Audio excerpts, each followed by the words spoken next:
We all grew up thinking The Lion King was a story about courage, destiny, and the circle of life. But when you strip away the sunshine, you find something terrible. A brother killing a brother, love becoming a weapon, and kings ignoring their own destiny. Today, we're counting down the top 4 most shocking betrayals in the Lion King universe. Trust me, some of them might surprise you. At number 4, we have a cub who was picked to be Scar's heir.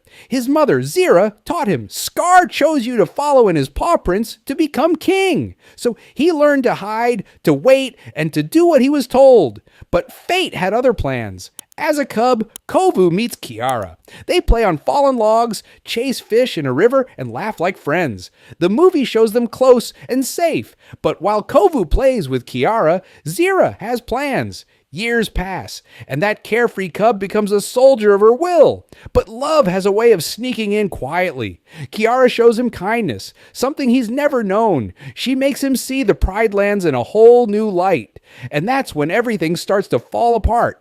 Kovu begins to feel things he shouldn't. If he kills Simba, the outsiders take back the Pride Lands. If he fails, his family pays the price. Kovu's choice was a battle inside his chest. He felt fear, loyalty, and the pull of a future he had taught to want. When the moment came, he stepped between Kiara and harm to protect her from fire. That moment changed everything. Kovu feels torn. He loves his mother and his home, but he also loves Kiara and what she represents. Peace, kindness, a different future. When he refused to kill, Zira felt the knife of his choice.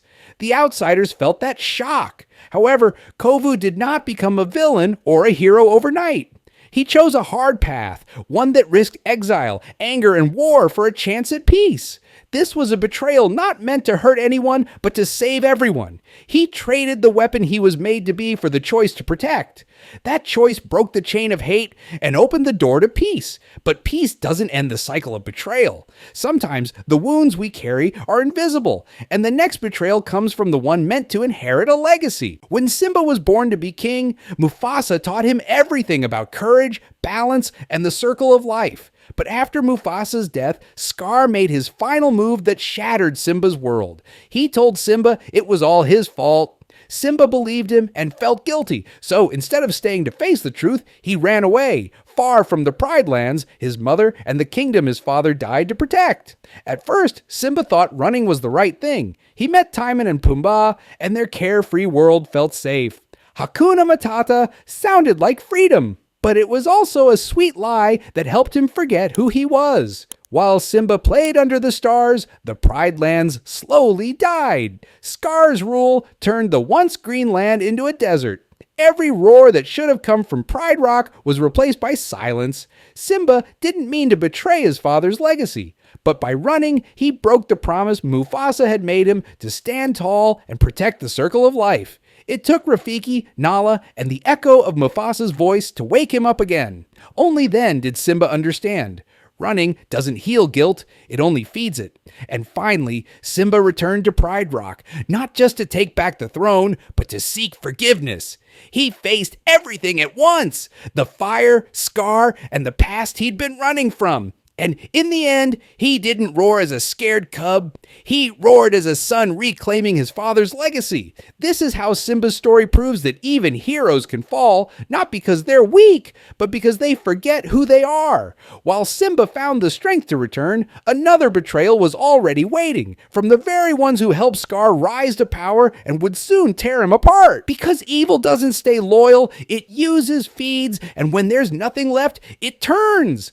That's what actually happened to Scar and the Hyenas. At first, Scar needed them. The Hyenas were outcasts, hungry and bitter, living in the elephant graveyard. Scar promised them food, power, and a place in the Pride Lands if they helped him overthrow Mufasa. So together, they made it happen. The Hyenas chased the wildebeests, helped trap Mufasa, and scared the young Simba away. When Scar became king, they expected to live like royalty too. But evil never shares. Scar ruled the Pride Lands with greed. The land dried up, the food vanished, and the Hyenas realized they'd been fooled. Scar had used them like tools and mocked them. Then came a moment that turned the whole story upside down. During his final fight with Simba, when the flames rose around Pride Rock, Scar tried to save himself. He begged Simba for mercy, and then, in a single breath, blamed the hyenas for everything. He said, "The hyenas are the real enemy." But the hyenas were listening. In that moment, their hunger turned to hate. The hyenas moved toward the king, who had betrayed everyone. But this time, he finally met the only truth evil understands. Betrayal always comes back. Scar's end was poetic. He built his throne on lies, and those same lies became his grave. He was eaten alive by the ones he deceived. But before Scar's flames burned out, he lit the spark that started it all, a betrayal so deep that it changed the Pride Lands forever. Mufasa was born to rule, chosen by destiny and loved by everyone. On the other hand, Scar was jealous, but also a forgotten brother in the shadows. He was left with only his bitterness until jealousy became a plan. He wanted the throne, but he couldn't win it in daylight, so he chose darkness. He tricked Simba into waiting in the gorge, pretending it was a surprise for his father. Then he did something unbelievable for a brother. With the hyenas' help, he unleashed a stampede, hundreds of wildebeest thundering through the valley. Mufasa, hearing Simba's cries, raced into the chaos. He fought his way through, tossed Simba to safety, and climbed the cliff for his own life. That's when Scar appeared at the top, calm and cold. Then Scar reached down to sink his claws into his brother's paws. He smiled and with 2 words destroyed everything. Long live the king! Long live the king! Then he let go. Mufasa fell. The world went silent. That was more than a murder. It was the death of balance. Scar didn't just kill his brother. He broke the circle of life and turned Pride Rock into a graveyard. The sky lost its color, the grass turned gray, and even the roar of life disappeared. The Lion King isn't just a story about kings and lions. It's a story of trust, shattered choices, and the courage it takes to rebuild from betrayal. So, which betrayal shook you the most? Could any have been avoided, or were they always destined to happen? Drop your thoughts in the comments below.